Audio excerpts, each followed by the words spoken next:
सुने नारानी पिता हो जनक जी के आँखी सा बहे पानी। मरबा के बस धाका कनई छत सुने नारानी पिता हो जनक जी के आँखी सा बहे पानी।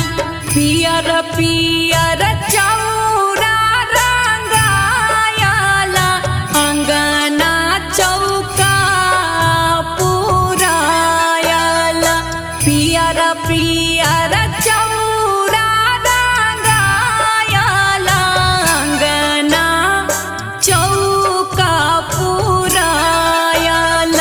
ताही मरबा हर दिसिया सुनारी के हो लगाओला जाए।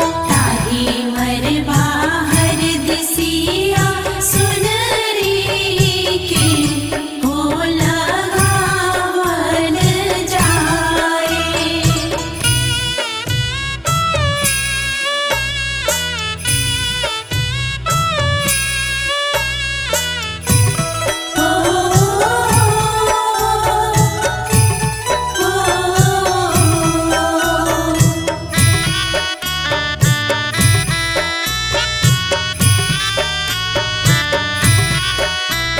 सातो रंग झालर सा सजल छाई मरबा।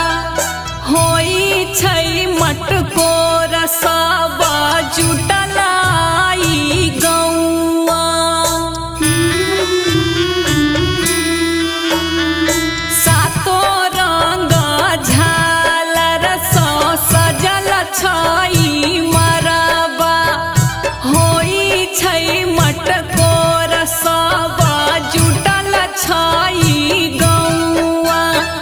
देखी देखी नया ना जोड़ाबाए आजू है मिथिला नगरिया। देखी देखी